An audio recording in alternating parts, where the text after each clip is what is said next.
Elle s'appelle Gobolino, chat de sorcière. Par une nuit profonde, et pour la première fois de leur vie, deux tout petits chatons pointèrent le nez hors de la grotte où ils étaient venus au monde.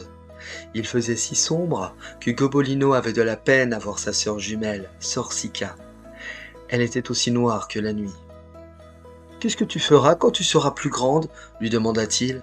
« Je serai chatte de sorcière, comme maman, et comme tous les chats de la famille, » dit Sorcica. « Je volerai sur un balai, je changerai les souris en grenouilles et les grenouilles en cochons d'Inde. La nuit, je parlerai avec les chauves-souris et les hiboux. Je dirai miaou. Et les gens penseront « Oh, voilà Sorcica, la chatte de la sorcière. » Gobolino se tut un bon moment, puis il déclara « Moi, je serai chat domestique. Dans ma maison, je ronronnerai au coin du feu. Les enfants me tireront les oreilles et m'embêteront un peu. Je garderai la maison. Je tuerai les souris et je surveillerai le bébé.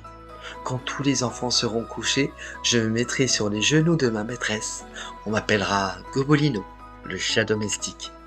Alors, tu ne veux pas être méchant? Oh non, je vais être un gentil chat et que tout le monde m'aime. Personne n'aime les chats de sorcière. » Juste à ce moment, un rayon de lune se posa sur les deux chatons. Aussitôt, Sorcica hérissa les poils de son dos et cracha « Mais tu as une patte blanche !»« Les chats de sorcière sont tout noirs, de la tête au bout des pattes.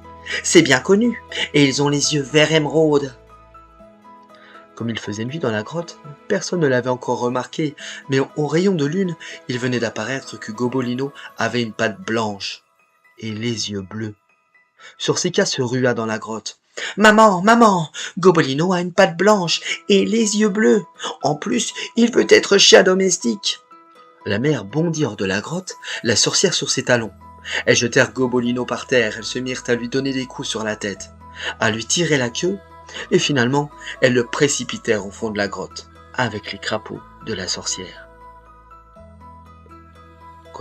Quand la lune fut levée, la sorcière et sa chatte enfourchèrent leur balai et emportèrent les deux chatons enfermés dans un sac. Le balai fendait l'air à une vitesse telle que Gobolino, en regardant par un petit trou, voyait les étoiles voltiger comme une pluie de diamants. Sorcica miaulait de joie, mais lui, quand il baissait les yeux, il avait le vertige, il tremblait et des larmes de frayeur coulaient sur son museau. « Arrêtez, arrêtez, je vous en prie !» criait-il. Mais personne ne l'écoutait. Sur la montagne des tempêtes vivait une horrible vieille sorcière. Elle accepta de prendre Sorcica avec elle et de lui enseigner tous ses secrets, mais elle refusa de s'occuper de Gobolino. « Un chat qui a patte blanche, vous pensez? Aucune sorcière n'en voudra !» Sorcica était si heureuse et il lui tardait tant d'apprendre à changer les gens en grenouilles et en crapauds qu'elle ne prit même pas le temps de dire au revoir à son petit frère. L'une après l'autre, toutes les sorcières consultées par sa mère refusèrent d'accueillir Gobolino. Alors il fut, pour la seconde fois, jeté au milieu des crapauds. Tout triste, il pleurait à chaudes larmes, quand, soudain, il s'aperçut qu'on l'avait laissé tout seul. Alors une idée lui vint à l'esprit. Pourquoi m'obligerait-on à être chat de sorcière? Après tout, puisqu'on m'a abandonné, je suis libre d'aller où je veux et d'être heureux si ça me plaît. Il sécha ses larmes, se lava soigneusement le bout du nez et tous les poils, puis se sauva en courant. Il rencontra bientôt une rivière toute transparente, grouillant de poissons qui lui mirent l'eau à la bouche. Justement, une superbe truite mouchetée d'or, de rose et de bleu venait vers lui. Gobolino leva une patte. Trop tard, la truite l'avait vue et elle avait disparu. Gobolino, la patte en l'air, perdit l'équilibre et plouf, tomba dans la rivière. L'eau gicla, mais le château remonta bien vite à la surface et se mit à nager, comme seuls les chats de sorcière savent le faire. Il nagea si loin qu'il arriva bientôt tout près d'une ferme où des enfants jouaient. « Regardez, il y a un chaton dans l'eau !» cria un petit garçon. « Vite, vite, il va se noyer !» hurla une petite fille. Le garçon prit un bâton, courut vers la rivière et repêcha notre Gobolino tout ruisselant d'eau. « Quels beaux yeux bleus il a! Et ses pattes, il en a 3 noires! Et une blanche !» Les enfants apportèrent Gobolino à leur mère. C'était dans une maison comme le chaton en avait toujours rêvé, avec un grand feu dans la cheminée et un bébé dans un berceau. On peut dire que j'ai de la chance, songea-t-il. Oh, comment je vais être heureux ici. La fermière prit Gobolino sur ses genoux et l'essuya avec une serviette. D'où viens-tu, petit chat? Que faisais-tu dans la rivière? Tu aurais pu te noyer. Miaou. On lui donna du lait tiède et les enfants se mirent à jouer avec lui.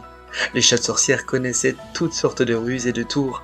Gobolino fit jaillir des étincelles bleues de sa moustache et des étincelles rouges de ses narines.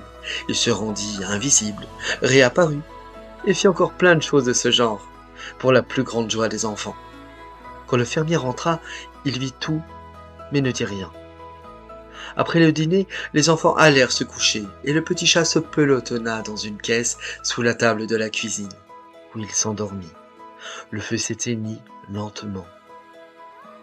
Soudain, toc toc toc, un lutin regardait par la fenêtre. Gobolino demanda à voix basse. « Qui est là ?»« Ouvre-moi la fenêtre, petit chat !» dit le lutin. Gobolina se leva et regarda le lutin. « Laisse-moi entrer !»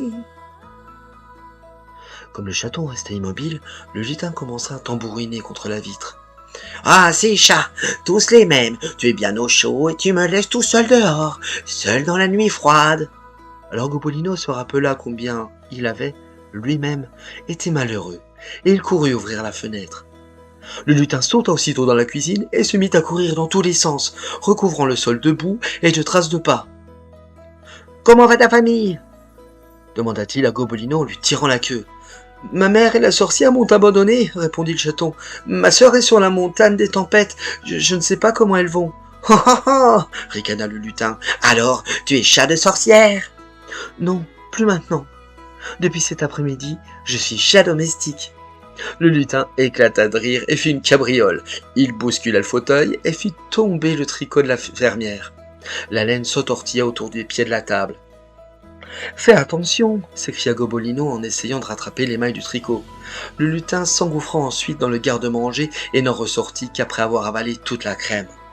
« Eh bien, bonne nuit, petit chat de sorcière !» ricana-t-il enfin en sautant par la fenêtre.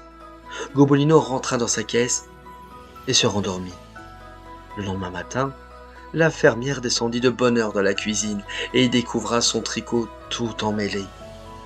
Le garde-manger à moitié vide, et sur le sol, écrit en lettres blanches, « Gobolino est un chat de sorcière. »« Regarde-moi ça !» cria-t-elle furieuse à son mari. « Quel spectacle !»« Je te l'avais dit !» répliqua le fermier. « C'est un chat de sorcière. Il ne peut nous attirer que des ennuis. Je vais le noyer. » Quand il entendit ça, Gobolino bondit comme une flèche hors de sa caisse et s'enfuit sur la colline. Hier matin, j'étais chat de sorcière, songeait-il. Hier soir, j'étais chat domestique. Quelle sorte de chat vais-je donc devenir maintenant? La suite au prochain épisode.